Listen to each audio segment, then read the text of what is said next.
Mengenai kebijakan DHE nih Pak Herwin ya.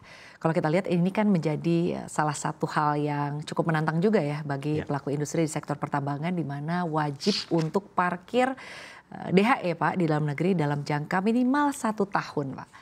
Bagaimana Anda melihat ini? Sangat menarik, sangat menarik. Betul Bu. Jadi saya lihat, oke, memang untuk perusahaan-perusahaan yang produksinya itu diekspor, saya rasa artinya hasil ekspornya dia mesti simpan atau diparkir di bank di dalam negeri di Indonesia dalam kurun waktu 1 tahun.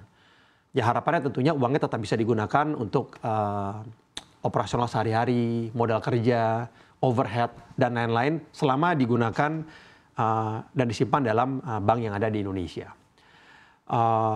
Namun kalau memang ada keperluan untuk impor bahan baku, contohnya Bu ya, tentunya karena dana hasil ekspor tersebut mesti mengendap di Bank Nasional selama 1 tahun, otomatis perusahaan-perusahaan ini mesti mencari sumber pendanaan baru, Bu Sinta.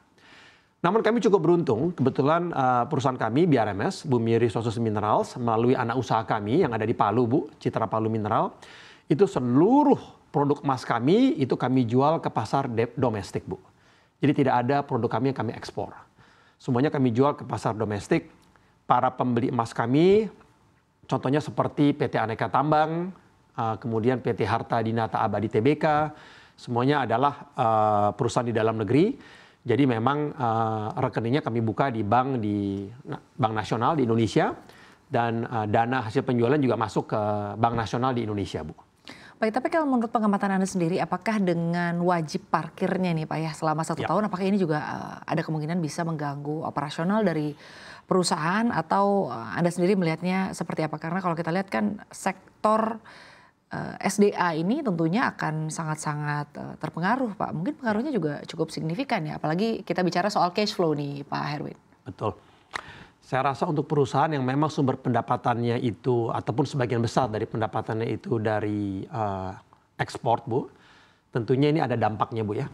Karena apalagi kalau mereka benar-benar perlu menggunakan dana hasil ekspor tersebut untuk mengimpor barang-barang dari luar negeri yang mana perlu mentransfer uangnya ke luar negeri ya.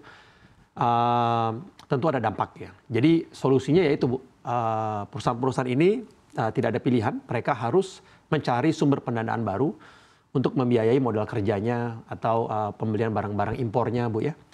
Namun saya rasa ini adalah usaha pemerintah, Bu ya, untuk memperkuat mata uang rupiah, saya rasa ya. Sehingga rupiah juga semakin diminati dan juga dibandingkan dengan mata uang US dollar tidak terlalu melemah. Karena kan akhir-akhir ini kita lihat juga memang rupiah itu mengalami pelemahan yang luar biasa, Bu ya, dibandingkan dengan US dollar. Ya. Oke Pak, lalu terkait dengan produksi emas Pak yang ditargetkan untuk di tahun 2025 ini berapa besarnya? Ya, oke Bu Sinta, ini belum pernah kita publikasikan, tapi saya akan share di sini.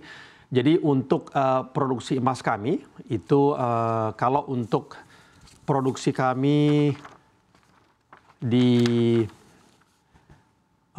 full year 2024 ini angkanya akan segera kami publikasikan di kuartal pertama ini, Bu ya, sebelum bulan Maret bersama dengan kinerja keuangan perusahaan yang sudah diaudit.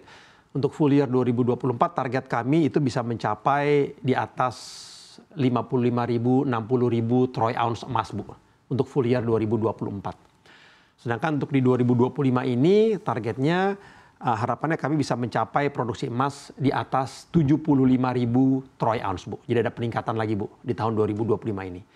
Nah, kami cukup bersyukur selain produksi emas kami yang terus meningkat baik di 2024 dan di 2025, fakta yang ada di lapangan adalah harga emas juga terus mengalami peningkatan, Bu. Baik, artinya produksi emas ditingkatkan karena memang permintaan terus meningkat.